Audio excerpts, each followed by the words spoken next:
The proudly South African a cappella music group Ladysmith Black Mambazo has done it again. They've scooped their 4th Grammy Award, making them the only South African group with such accolades.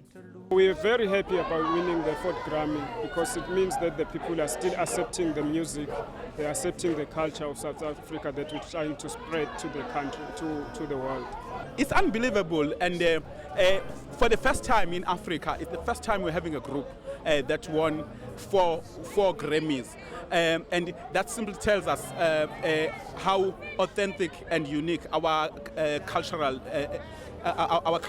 music and our heritage, since the group have been regarded as the vehicle of culture and heritage of Africa. The group was formed over 54 years ago by lead singer Joseph Shabalala and is internationally known for their unique cultural sound. They walked away with the award for Best World Album for love singing for peace around the world. Sbongiseni, Joseph Shabalala's son, grew up singing in the group. He feels that the world has been receptive to their music from the beginning. We believe that where we are here because of our people back in South Africa. They are the ones who supported us from the start. They supported us, the band, from the beginnings up to till now. You can't say people from outside are supporting you, but it's the people who are here who lifted you up for the world to see you. After receiving their 4th Grammy Award, the group went on tour around America for 3 months. But now they're back, bringing the coveted trophy home where it belongs. The city of Durban welcomed them by throwing a street parade and lunch gathering at the Durban City Hall, congratulating them for the job well done. But we wanted to congratulate them because they have won the 4th Grammy Award, which is something which is not usual for an African group to go to overseas and compete with other international groups and emerge as a winner at the same time. We thought that it was important for us as a city of Durban to congratulate them because when they left around January this year, we gave them a send-off and we promised them that if they won the Grammy Award, we'll definitely make sure that they receive a warm welcome from the people of Durban and the city of eThekwini municipality. And therefore, we're happy to say that we are very happy as a municipality and the people of eThekwini and the people of KwaZulu-Natal, because when they left to US, they were no longer representing the city. They were representing South Africa as a whole. Ladysmith Black Mambazo fly the South African flag high while touring the world. I can tell you now that they are our ambassadors, because as you may have heard Mr. Mazibuko, when he said that when they were traveling to US, they were wearing the T-shirts and the caps written Durban, the warmest place to be, meaning that whenever they go and wherever they go, they are our ambassadors.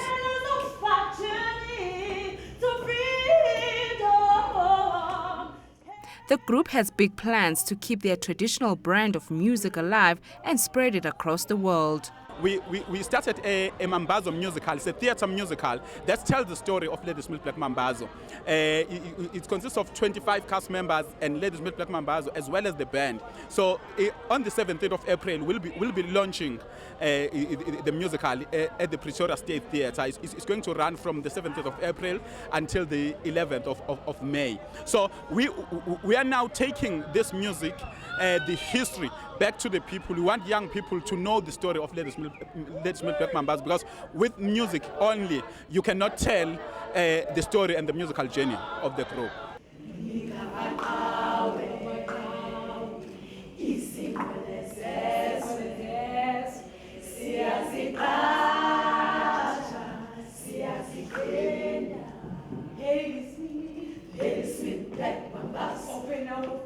Open up of the way. 50 years on, with 4 Grammys and dozens of other accolades, the group is still going strong, making sure they move with the times but still remaining true to their original sound. I think it's the gift that came to our leader, our father, Joseph Shabalala, who always comes up with new compositions to keep the music fresh and alive. and being able to work together as a group, being able to respect one another with all the opinions that comes here and there. So I think that keeps us, the music, it keeps us going. Moonlight sleeping on the midnight. Homeless, homeless, moonlight sleeping on the midnight. Homeless, homeless, moonlight sleeping on the midnight. Homeless, homeless, homeless, moonlight sleeping on the midnight. To see your, to see your, to see your young man. Next up, we attend the exhibition of the first ever SPI National Portrait Awards. Now, these awards are aimed at showcasing the best original portrait artwork in South Africa. Let's take a look.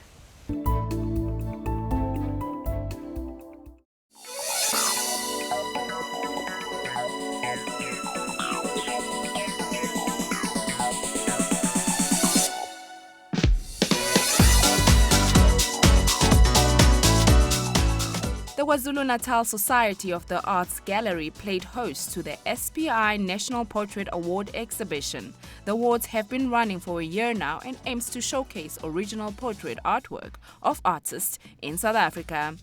A small gallery in Durbanville came up with the initiative and based it on the BP National Portrait Award in London. And they came to Sanlam Private Investments and asked us to support them and sponsor them. And that's how it started off. So it's the first competition of its kind in South Africa. After announcing the competition in various mediums, the judges were overwhelmed with the number of entries they received. We had about 1,800 entries, and it was quite a demanding job to get through all of those. And we decided to just give one award every 2 years. The next one will be in 2015. To say we were surprised, rather overwhelmed that so many people saw this as a worthwhile competition to enter. And the small exhibition here of 40 works is just a selection of those 1,783 works that in fact were adjudicated by 3 judges. With open-minded criteria, they were able to get the best responses from the right people. The criteria is relatively open, so the concept of what a portrait is obviously open to some interpretation. But as you'll see in this exhibition, most people interpreted it quite traditionally as being a portrait of a person or persons in a painting. The flexibility wasn't, of course, in terms of the medium. They could choose whatever medium they wanted to, including sculpture. The only thing we excluded was photography or film or video. And generally, I think people absorbed the concept quite traditionally. KwaZulu-Natal artist Heather Goley Cunningham was the first winner of these awards for her nude male portrait entitled A Young Man. It was the most exciting thing. I was in Namibia on holiday when the awards were announced. And they tracked me down, the Sanlam and the gallery, Rustenburg Gallery tracked me down and said, look, would you think about coming back? You're one of the finalists. And I analysed every single word that they said to me, and I was absolutely convinced that I couldn't have won. Anyway, I went down to Cape Town from Namibia, and the award night was just the most wonderful night because I really didn't expect to win. There were no other finalists. That was just a big trick. And it was just a wonderful, happy experience. Born in Durban in 1956, Heather now lives in Hilton in the Midlands of KwaZulu-Natal. She has worked as an art teacher and painter since the late 70s. Her paintings focus primarily on the human form. I think I just liked being creative. I can remember as a very small child putting a piece of paper on my grandmother's stove and melting wax crayons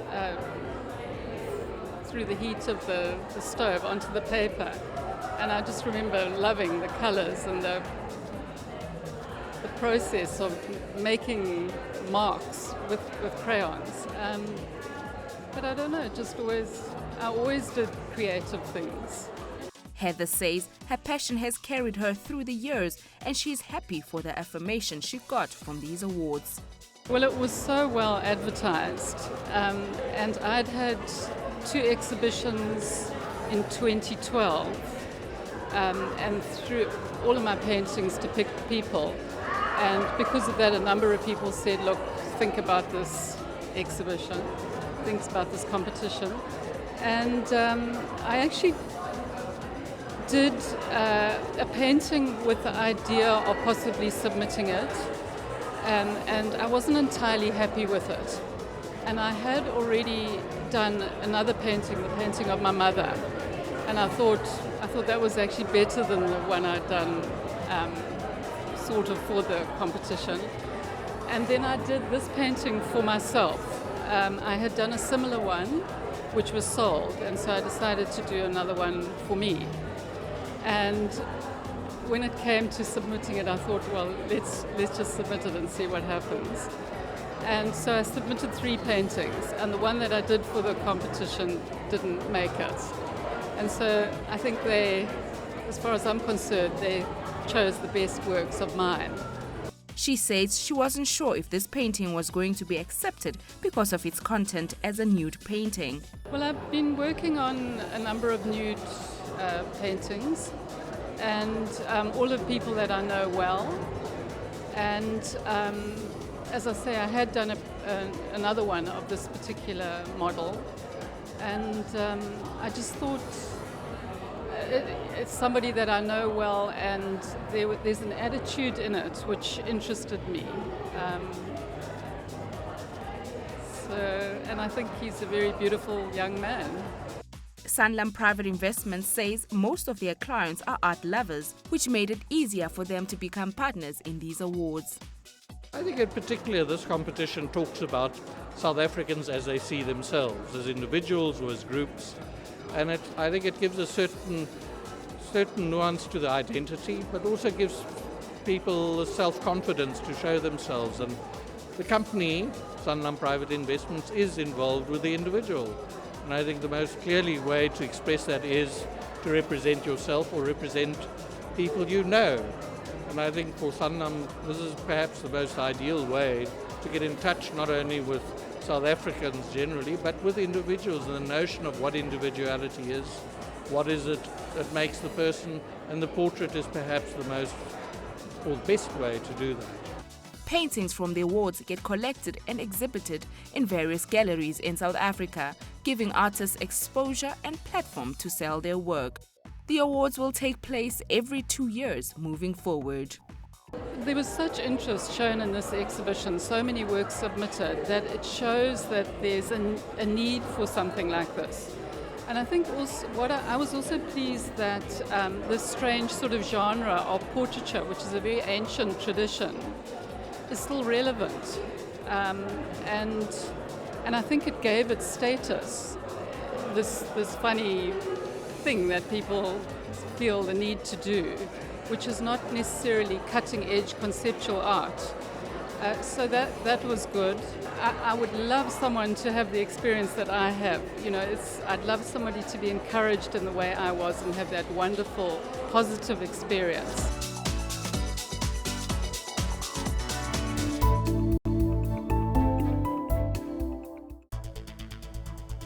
Infrastructural development is key to KwaZulu-Natal's significant and growing status as a strategically important region.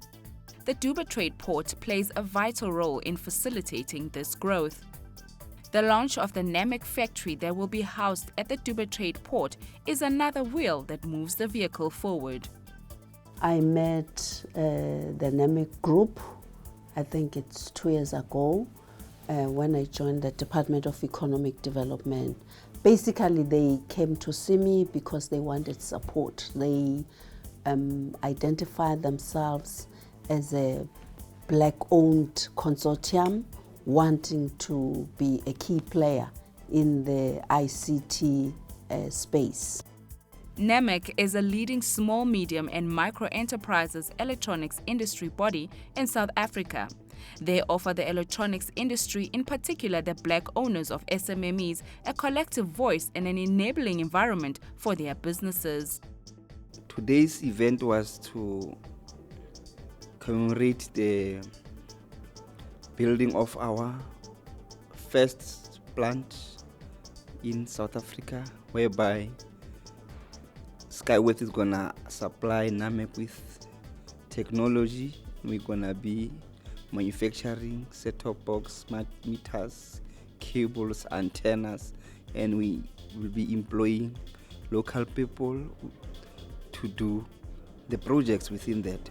Other than that, we also have the MOU with Durban University of Technology, whereby we'll be training engineers to come and work at our factory, and also have internships and exchange program with our technical partner in China, Skyworth, where we'll be sending some of these students to go and train, then come back and train artisans here. Our intention also is to look at the repairs and maintenance side of business, which will likely to employ 8,000 to 9,000 people, including installers in the country, because this factory is targeting Africa DTT market, meaning every household must migrate, must have a set-top box in the whole of Africa.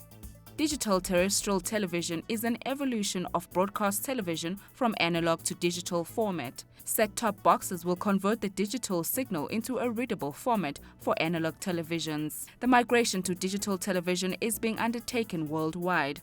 The international deadline for countries to migrate to digital format is June 17, 2015. The switch over will release more radio frequency spectrum, which has become scarce. Our interest was to ensure that they are a representative group. You know, this broad-based black economic empowerment. Hence, you might have seen here some women representing the disabled groups. They have community-based structures like Sanko, because we said to them, you know, while you are establishing yourself, you rather be ahead of what we did when we started. There are things that we have achieved over the 20 past years, but we haven't done well in terms of being broad-based in our economic ventures. So I think they have done very well from what the numbers they've presented of the groups that they have included, and they will be going back to the new administration, looking at incentives, going back to IDC, and we'll continue to support them, because it's not only really thinking about what they want to do here, they want to also set up similar factories within the continent. They are looking at economic communities, Eastern, Western, and so on. The 50 million rand building that will be constructed here will be the catalyst in growing the ICT sector in South Africa, as thousands of unemployed people will be brought in and trained. There are different facets of this. We have to start off by looking at education and training. For instance, one of the things, they will be partnering with the Durban University of Technology. Remember, government prioritize critical skill. So they will benefit from that as well, because the people who will be actually managers of the factory here, they would have benefited from NSFAS, the students' financial aid. They would have benefited from the Durban University of Technology. But in terms of budgets, they are a priority. You know, the infrastructure, the Presidential Infrastructure Coordinating Commission, I'll be talking to them about specific SIPs, the Special Intervention Projects, we call them SIPs, that are focusing on ICT. And again, that comes with a budget from government as well. It's a priority. We also look at now what we can do even at a school level. So I think it's seen as an enabler. You know, we have this e-commerce whereby even there are businesses that we will actually implement through information ICT. Namex, partnering with Chinese technology suppliers Skyworth, is set to give the South African ICT sector a new look. We're looking at 100 million investment, including equipment and all other related issues, also inclusive of some startups in terms of materials. But 100 million is what we're putting up front. We're looking at other funding mechanism through grants and incentives. But we have purchased land, we are building, and then we hope in a few months, two months' time, the building should be up and running, and then equipment will be arriving in the country from China. Let's take a look at other activities that took place in KZN.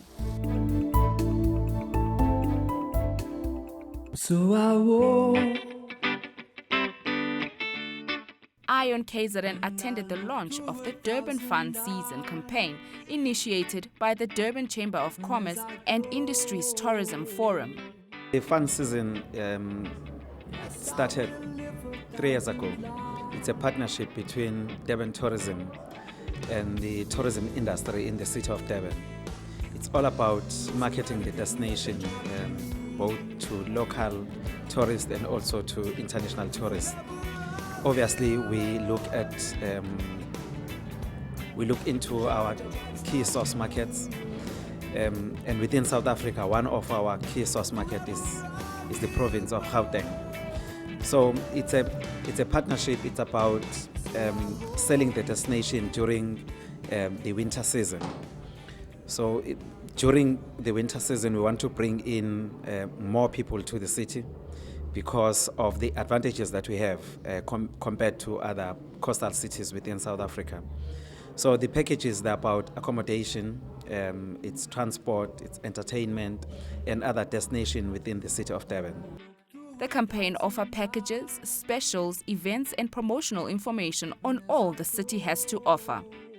Durban is currently a very successful seasonal family destination. The fun season depicts a favorable time to holiday due to the best weather in comparison to the rest of South Africa. It promises less crowds and special travel packages.